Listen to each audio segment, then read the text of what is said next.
శుభాలు అంటూ భవిష్యవాణి వినిపిస్తోంది.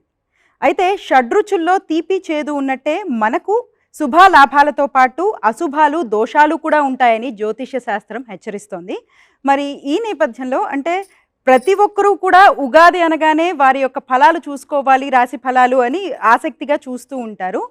కొన్ని రాసులకు అద్భుతంగా ఉండవచ్చు, మరికొన్ని రాసులకు ఆశించిన ఫలితాలు ఉండకపోవచ్చు. మరి జ్యోతిష్య శాస్త్రంలో రాశి ఫలాలు ఎలా ఉన్నప్పటికీ చక్కటి పరిహారాలు అంటే చిన్న చిన్న పరిహారాలు పాటించినా చాలు లాభాలు శుభాలు కలుగుతాయని తెలియచేస్తున్నారు. మనతో పాటు ఉన్నారు శ్రీ నిట్టల ఫణిభాస్కర్ గారు, ప్రముఖ జ్యోతిష పండితులు, వాస్తు నిపుణులు.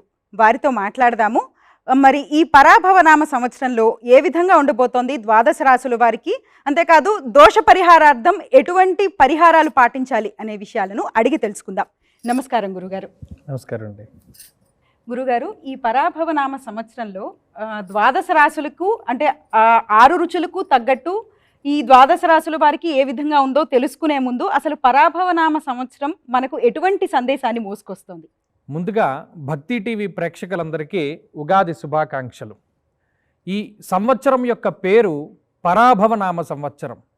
పరాభవాబ్దే రాజానః ప్రాప్నువంతి పరాభవం అన్నది శాస్త్రం. అంటే ఆ పేరును బట్టి ఆ సంవత్సరం ఏ విధంగా ఉంటుంది అనేటువంటిది మనం ఒక అంచనా వేసుకుంటూ ఉంటాం. ఉదాహరణకి వికారి, శార్వరి, ప్లవ, శుభకృత్, శోభకృత్, విశ్వావసు, పరాభవ. ఈ సంవత్సరాలకి తగ్గట్టుగానే ఆ ఫలితాలన్నీ కూడా మనకి వస్తూ ఉంటాయి.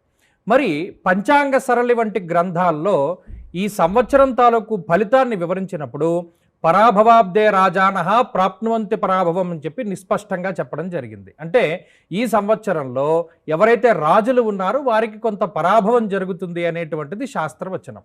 పూర్వకాలంలో రాజులు ఏదైనా ఒక దేశాన్ని కానీ లేదా ఒక రాజ్యాన్ని కానీ పరిపాలన చేసేటప్పుడు ఎలా పరిపాలన చేయాలి లేదా ఈ సంవత్సరం మనకి ఎలా ఉంటుంది అనేటువంటి విధానాన్ని ఈ విధంగానే పంచాంగ సరళిని అనుసరించి ముందుకు వెళ్ళేవారు. ఆ సంవత్సరం తాలూకు ఫలితాలు, నవనాయకుల ఫలితాలు, లేదా ఆ సంవత్సరంలో ఏర్పడేటువంటి దేశారిష్ట యోగాలు లేదా అనుకూలమైనటువంటి అమృతతుల్యమైనటువంటి యోగాదులు ఏవైతే ఉన్నాయో వాటిని దగ్గర పెట్టుకుని ఆయా ప్రాంతంలో లేదా ఆయా తేదీల్లోనో మాసాల్లోనో ఆ విధంగా ముందుకు వెళుతూ ఉండేటువంటి వారు. ఇప్పుడు ఈ సంవత్సరం ఏమైనది, కొంత యుద్ధ భీతి అనేటువంటిది అధికంగా ఉంటుంది, లేదా యుద్ధాన్ని చెయ్యాలి అనుకునేటువంటి రాజులు కొంత పరాభవాన్ని పొందుతారు. కాబట్టి ఆ విధంగా ముందుకు వెళ్ళకూడదు అనేటువంటి విషయాన్ని ఈ సంవత్సరం చెప్తూ ఉన్నది.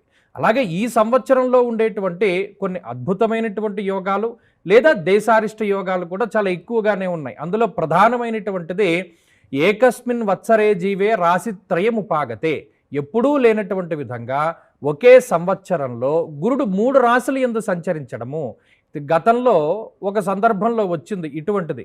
అతిచారగతే జీవో శనౌ వక్రత్వమాగతే హాహాకారాం జగత్సర్వం దుర్భిక్షం క్షామడాంబరం అన్నారు. అంటే అతిచారమందు గురుడు ఉండడం, శనేశ్వరుడు వక్రగతిలో ఉండడం లాంటి ఫలితాలన్నింటినీ కూడా గతంలో మనం చూసాం. ప్రజలందరూ ఇబ్బంది పడ్డ సందర్భాలు. అలాగే ఈ సంవత్సరంలో గురుడు ఒకే సంవత్సరంలో 3 రాశులు మారడం అన్నది కూడా కొంత ఇబ్బందికరమైనటువంటి విషయంగానే మనకి చెప్పడం జరిగింది. కాబట్టి ఈ పరాభవనామ సంవత్సర ఫలితాల్లోకి వెళ్లే ముందు ఆ సంవత్సరం తాలూకు ఫలితాన్ని, ఈ సంవత్సరంలో ఉండేటువంటి ఈ దేశారిష్ట యోగాల్ని, అలాగే ఈ సంవత్సరంలో మరలా కాలసర్పదోషాదులు, కూటములు ఇటువంటివన్నీ కూడా ఏర్పడుతూ ఉన్నాయి. అలాగే మాలికా యోగాలు కూడా ఈ సంవత్సరంలో ఏర్పడబోతూ ఉన్నాయి. వీటన్నిటినీ మనం దృష్టిలో పెట్టుకుని ఫలితాలని చెప్పాలి.